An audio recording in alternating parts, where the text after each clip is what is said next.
Asma Rasul banyak nama pada zahir, bernama-nama pada badan, pada alam, dihidupkan.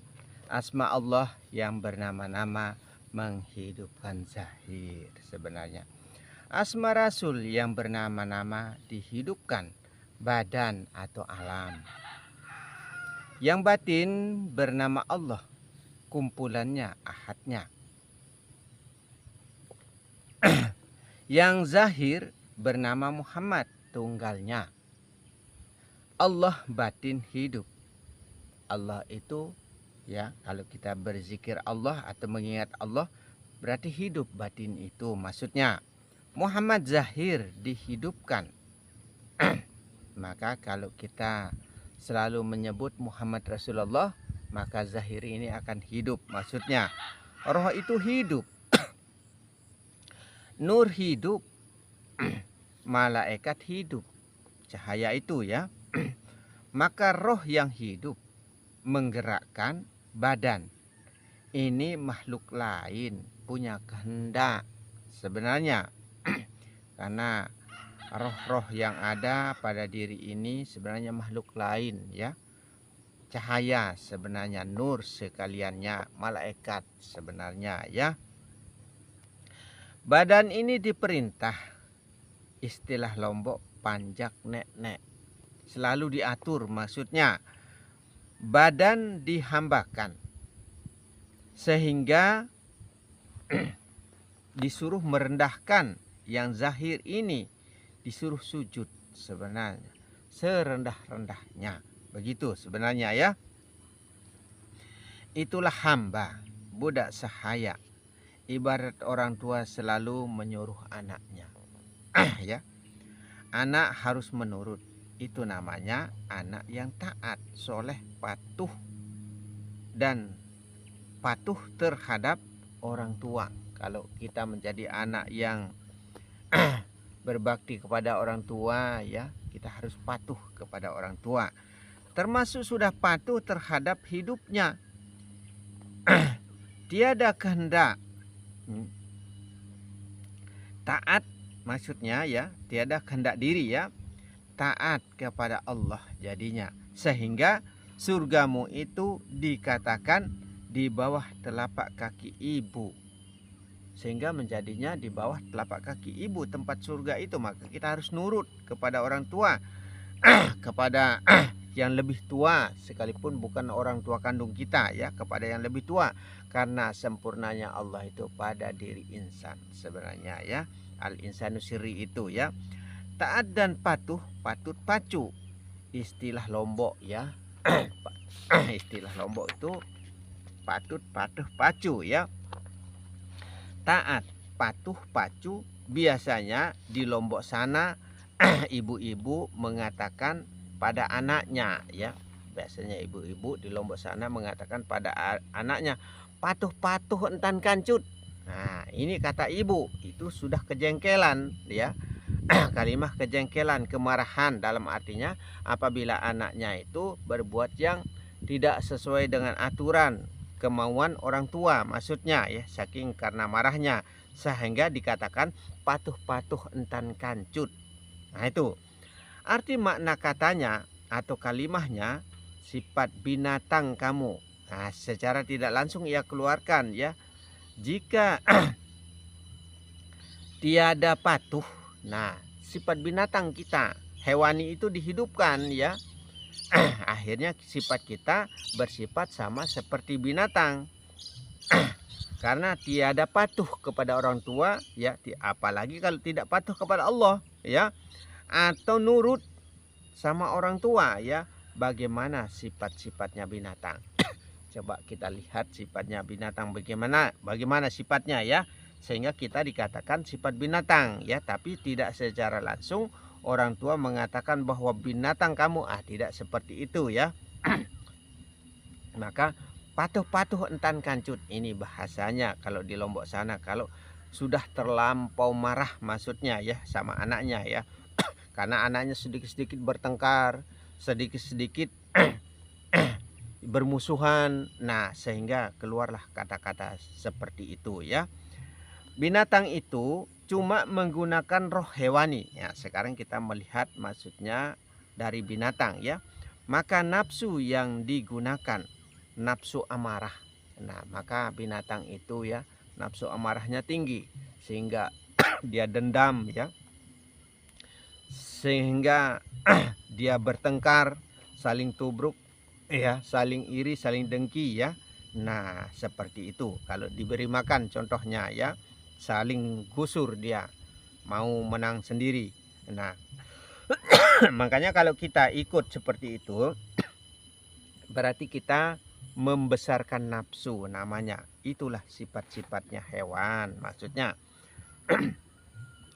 Sifat sabar itu kekasih Allah sebenarnya, tapi manusia tidak pernah bisa sabar ya. Yang dekat kepada Allah sebenarnya orang yang sabar ya. Yang jadi bahan pertanyaannya, bisakah manusia itu sabar? Nah, ini jadi bahan pertanyaan kita dalam diri, pada diri kita ya. Jawabannya tidak bisa. Apa sebabnya? Karena ada roh hewani pada diri manusia. Sifat-sifat hewan itu ada pada manusia. Maka dikatakan, sebagian besar dikatakan setan kamu. Nah, kadang-kadang ibu kalau marah begitu ya. Nah, sehingga adanya sifat iri, dengki, fitnah, sombong, angkuh, riak, dan takabur. Nah, karena nafsu yang dibesarkan ya. Nafsu yang dibesarkan, roh hewani itu dihidupkan sehingga menjadi demikian. Merebut kita jadinya ya, merampok hak milik orang lain. Apalagi kita kalau suka mencuri maksudnya, sampai korup dijalankan, menghalalkan segala cara ya. Itu sifat binatang sebenarnya, sifat setan sebenarnya, karena membesarkan nafsu ya. Ingin kaya, ingin itu, ingin ini dan lain sebagainya ya. Kebesaran keinginan tidak sesuaikan dengan kemampuan maksudnya ya. Berarti itu sifat-sifat setan, sifat-sifatnya binatang sebenarnya. Maka kita jangan hidupkan roh hewani itu maksudnya ya. Itulah sempurnanya manusia. Karena manusia itu sempurna.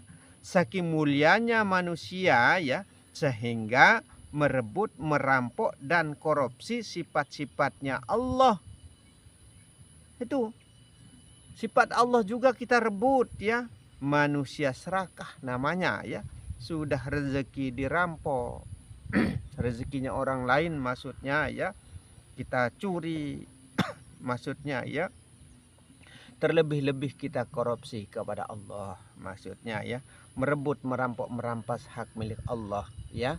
Sifat 20 itu. Kita yang merasa diri kita wujud, berupa ya, berarti kita merebut.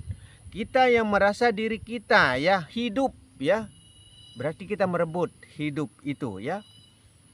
Kita yang merasa diri kita yang kuasa, mampu dan bisa, merebut juga kita kepada Allah, merampok kita kepada Allah ya. Kudrat iradat itu ya. Kita yang merasa diri kita mendengar, ini secara zahir maksudnya ya. Kita yang merasa diri kita melihat sampai berkalam, berarti kita merebut, merampok, merampas hak milik Allah. Itu yang saya katakan, selalu saya katakan di dalam konten, tidak dah layak selendang Allah itu digunakan. Jangan gunakan selendangnya Allah ya. Allah yang berkalam-kalam, Allah yang mendengar ya. Allah yang hidup, yang hayat itu Allah, yang sama besar kalam itu Allah sebenarnya. Tapi kita ini yang merasa mampu dan bisa melakukan segala hal perbuatan, berarti tidak ada kehendaknya Allah jadinya. Percuma kita katakan Allahu Akbar jadinya ya. Allah Maha Besar. Percuma juga kita lapaskan Allahu Akbar, kita takbirkan Allah Maha Besar ya. Tapi kita yang merasa mampu dan bisa melakukan sembah itu ya. Nah, maka kembalikan hak milik Allah, kepunyaan Allah segalanya ya. Nah itu, maka Allah lah yang kuasa, yang berkehendak ya, yang mengetahui, yang hayat, yang mendengar, melihat dan berkalam itu adalah Allah. Melalui lisan ini keluarnya suara kalam, tapi batin yang berkalam maksudnya ya. Batin yang melihat ya. Roh itu yang melihat, yang mendengar, berkuasa, berkehendak, mengendalikan zahir maksudnya ya. Nur itu, cahaya itu yang mengatur hidup, begitu maksudnya ya. Karena roh itu hidup ya. Roh itu yang wujud dari dalam sampai di luar tembus maksudnya begitu. Insya Allah mudah-mudahan bisa dipahami ya.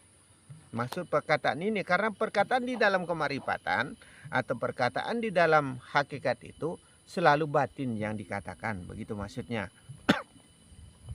Manusia terlaknat di dunia dan akhirat kalau kita merebut, merampok, merampas ya, korupsi kepada Allah ya. Nerakalah hidupmu, maka sengsara hidup itu ya. Kesengsaraan yang akan menyelimutimu hingga pada akhir hayatmu, hingga akhirat maksudnya, sampai kita mati maksudnya ya. Marilah kita sama-sama kembali kepada Allah, memuja dan memuji, menyebut nama Allah di dalam batin. Sebenarnya gunakan hukum kalbu itu ya. Maka hiduplah batiniahmu. Tiada habis, tiada bosan, tiada putus ya, tiada putus asa. Selalu dan selalu Allah. Selalu dan selalu Allah dalam ingatan, gerak tubuh ya. Pendengaran, pelihat dan serta kalam selalu Allah. Ingat Allah maksudnya ya. Insya Allah semoga terhitung ibadah segalanya. Amin Allah, hiduplah batin. Jadinya ya. Amin artinya segala sesuatu yang zahir berkumpulnya pada Muhammad, pada badan ya, pada alam ya. Allah artinya yang batin. Yang gaib berkumpulnya pada Allah, antara Allah dan Muhammad tiada mampu dipisahkan sebenarnya. Contoh, asyhadu an la ilaha illallah wa asyhadu anna Muhammadar Rasulullah. Kalimah dua syahadah yang menetapkan Allah dan Muhammad. Bersatu tidak, bercerai pun tiada, tidak terpisah, harus dapat dibedakan. Jika kalimah dua syahadah yang menetapkan Allah ini tidak mampu dipisahkan, maka itulah yang menjadi kekeliruanmu. Keliru kita jadinya.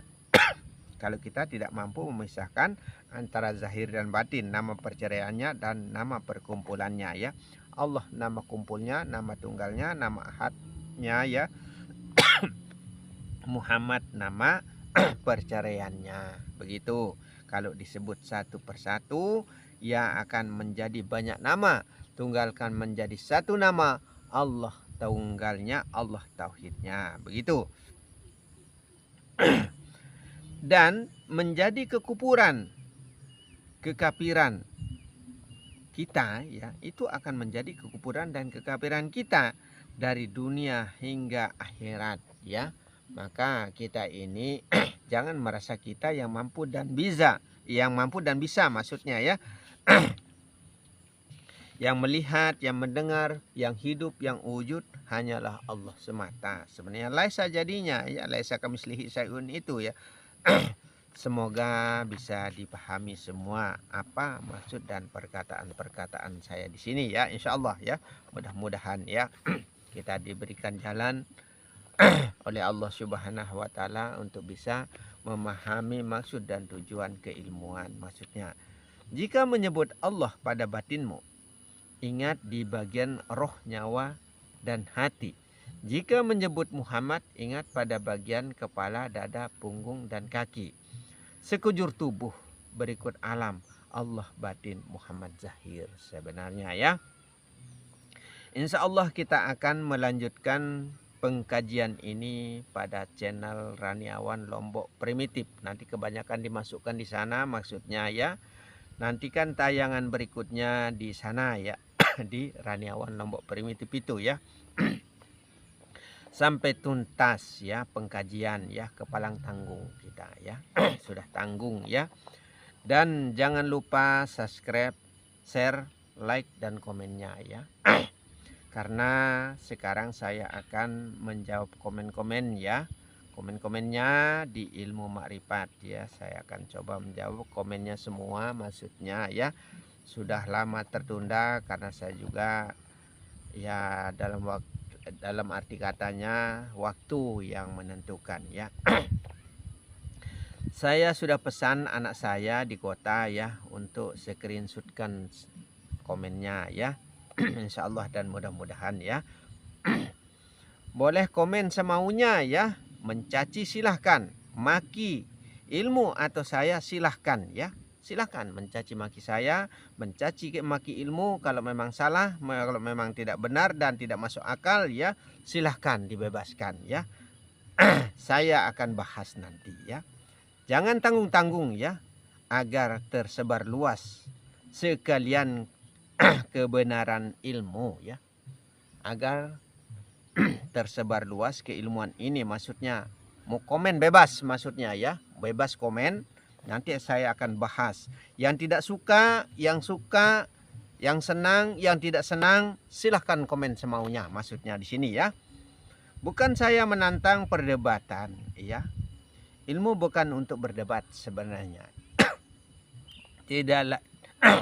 Tiada lain, semua itu adalah kesombongan larinya ya. Kesombongan diri jadinya ya. Kalau kita suka berdebat, itu kesombongan. Merasa angkuh kita, merasa mampu kita, merasa bisa kita, akhirnya kita timbul rasa ingin perdebatan. Berarti itu termasuk kita menghidupkan roh hewani itu ya, angkuh, riak dan takabur kita. Apalagi kalau kita merasa menang berdebat, bangga diri kita ya. Jangan kita seperti itu. Apabila timbul rasa bangga diri kita ya, maka sekalipun 70 tahun amalan kita, ibadah kita, puasa dan zakat kita akan dihapuskan ibarat debu ditiup angin ya. Pus satu kali langsung hilang karena ada kesombongan di situ ya. Sebesar biji zahrah pun kesombongan itu sudah cukup untuk kita menjadi sahabat-sahabatnya setan terlaknat dajjal dunia ya. Jangan kita merasa mampu dan bisa, merasa pintar ya. Kita harus merasa bodoh ya, itu rasa diri kita. Dan bertitel, merasa diri kita bertitel, derajat manusia di sisi Allah itu adalah hamba, sama sebenarnya ya. Apapun pangkat dan derajatmu, suku ras bangsamu, kita adalah sama sebenarnya di sisi Allah ya. Di mana kelemahan dan keteledoran saya ya, karena jasad kasar saya ini tiada berdaya sebenarnya ya. Kadang lidah cepas ceplos maksudnya ya. Tiada berkemampuan zahirnya saya ini maksudnya ya. Tiada berkemauan sebenarnya ya. Atas kehendak Allah sekaliannya maksudnya ya. Atas kehendak yang maha hidup maksudnya. Karena diri batin ini yang punya keinginan, punya kemauan dan mengeluarkan suara, tapi melalui lisan kasar ini, sehingga bukan kesalahannya batin tapi kesalahannya zahir, lidah kadang-kadang semaunya berkata-kata. Nah seperti itu, kadang kurang konsekuen, kurang mawas diri, kurang kontrol.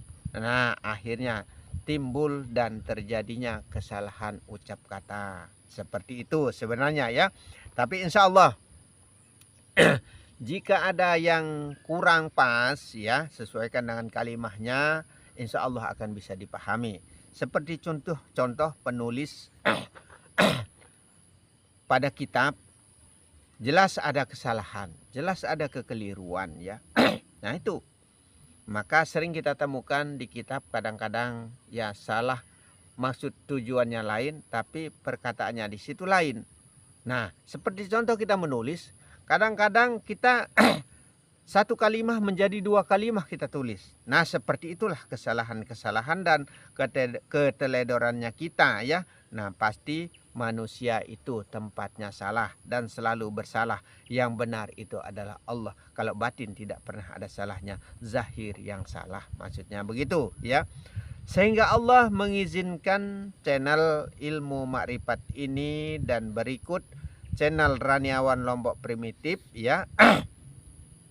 Tiada halangan dan rintangan atas kehendak Allah segalanya ya. Kalau tidak ada kehendak Allah tidak akan terjadi hal-hal yang seperti ini. Maksudnya ya, sekalipun ada kerikil-kerikil nan tajam harus disingkirkan agar kaki bisa melangkah. Nah, bila perlu kita cor jalan agar tiada yang menghalangi perjalanan ya. Tidak kesandung kaki maksudnya. Banyak sekali yang bertanya soal tempat tinggal ya.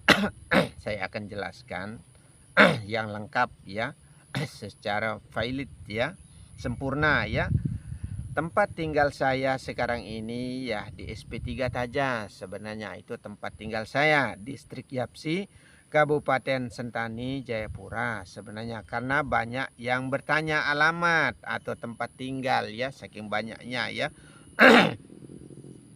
Nomor HP saya sebenarnya 0821 9985 4553 ya, itu nomor HP saya ya. Yang pernah menghubungi dari Malaysia, Jawa Barat dan Sulawesi pernah menghubungi saya ya. Nomor ini selalu aktif tapi tidak ada jaringan. Jarang ada jaringan karena saya tinggalnya di hutan, di pelosok ya, di kampung maksudnya ya. GSM ya geser sedikit tuh mati HP begitu. Apalagi mau buka YouTube tidak bisa, maka saya ini anti sosmed sebenarnya ya. Eman pulsanya juga sebenarnya ya. Susah cari uang, kita mau beli pulsa ya syukur-syukur masih kita bisa makan begitu saja. Yang nekat mau menghubungi silahkan SMS dulu ya. Saya bisa cari saya bisa baca tapi tidak bisa balas SMS karena sekarang sudah ganti HP yang bagus-bagus, dalam artinya sudah HP kamera ya. Kalau HP mono saya pintar ya. Kalau HP mono, tapi orang bilang HP lempar anjing katanya ya. Nah itu selagi saya menggunakan HP mono ya mudah dihubungi dulunya ya, cepat nyambungnya. Kalau selagi saya masih menggunakan HP mono, kalau HP mono saya pintar ya. Tapi kalau sekarang saya pegang HP kamera ini karena saya tidak suka kucek HP, akhirnya jadi tidak pintar main HP saya ya, karena sibuk dan pekerjaan dan urusan lainnya ya. Nah itu, tapi sekarang sudah lebih canggih, saya bisa dengar musik karena HP-nya sudah ada musik ya. Saya kalau mau nelpon ya cari jaringan dulu ya. Sekian dan terima kasih kejelasan dari saya ya, sudah pilot ya, sudah komplit saya jelaskan ya. Jangan lupa subscribe-nya, nantikan tayangan berikutnya di Raniawan Lombok Primitif ya. Nah, di situ kita akan lanjutkan pengkajian ini karena pada ilmu marifat mungkin kita mulai akan bahas komen-komennya. Sudah banyak sekali komen yang tertunda, dalam artinya sekalipun sudah cukup lumayan juga yang pernah saya jawab ya. Nanti selanjutnya kalau saya sudah di screenshotkan apa komen-komennya oleh anak saya di kota, saya terima baru saya bisa menjawabnya ya. Nah seperti itu. Saya ucapkan beribu-ribu terima kasih atas segala dukungannya. Amin Allahumma amin. Artinya berkumpulnya pada Muhammad, pada Allah ya. Pada Allah, pada dia Allah juga yang dituju. Segalanya Muhammad sebenarnya ya. Segalanya Muhammad itu yang zahir ya, alam seisinya. Berikut sekalian manusia, Muhammad namanya sebenarnya ya. Alam semesta, dua alam, badan beserta nur segalanya datu sebenarnya ya. Badan seisinya ratu sebenarnya, kehidupan bersatu padu. Allah namanya, ahadnya, tunggalnya, tauhidnya. Allah namanya Bismillah ya. bismillah dengan nama Allah jadinya begitu. Maka bismillahirrahmanirrahim, secara Rahman dan Rahim, secara luar dan dalam, segalanya itu adalah tetap kembalinya hanyalah kepada Allah. Janganlah engkau kembali selain daripada Allah ya. Jangan kembali kepada jin, kepada setan, kepada gunung, kepada bukit, jangan kembali kepada pohon, batu, kayu dan lain sebagainya, kepada dewa bulan, matahari, dewa ini, dewa itu dan lain sebagainya. Tetap kembali hanyalah kepada Allah ya. Itulah tujuan maksud makna pengkajian kita ini. Bagaimanapun caranya kita tetap kembali ke hanyalah kepada Allah. Karena Allah itu yang terbaiknya ya, yang terbaik, yang lebih baik maksudnya ya. Nah, sehingga dikatakan dari 99 ilmu Allah yang terbaiknya, dari 99 kitab Allah yang terbaiknya. Maka Allah jadi ingatan kita, jadi ucapan kita di dalam batin yang selalu kita puja dan puji, selalu kita sebut, selalu kita ingat, itu adalah Allah. Maka kembalilah, itulah jalan yang lurus itu. Selalu kita meminta ihdinas siratal mustaqim, selalu minta petunjuk jalan yang lurus. Akan tetapi kita tidak pahami jalan yang lurus itu ya. Ihdinas siratal mustaqim itu adalah Allah segalanya. Itu baru lurus jalan kita. Jangan tengok kiri, jangan tengok kanan, lurus saja hanyalah kepada Allah. Begitu maksudnya ya. Maka jangan kita kembali kepada yang lainnya. Hanyalah Allah semata maksudnya. Inna sholati wa nusuki wa mahyaya wa mamati lillahi rabbil alamin, itu ya. Sesungguhnya solatku, ibadahku, hidup dan matiku hanyalah Allah semata. Insya Allah kalau bisa hanyalah Allah semata, berarti sudah lurus jalan kita ya. Maka sirat itu sekarang adanya, bukan nanti adanya ya. Insya Allah mudah-mudahan bisa dipahami. Jika ada kata-kata yang kurang berkenan di hati, saya mohon maaf yang sebesar-besarnya. Kami akan undur diri ya. Dan sebagai akhir daripada ucapan saya, wabillahi taufiq wal hidayah. Assalamualaikum warahmatullahi wabarakatuh. Salamun qaulam mir rabbir rahmanir rahim. Saya ucapkan salam kepada sekaliannya kita ya, dimanapun juga berada, berikut pada alam semesta secara zahir dan batin, insyaallah dan alhamdulillah.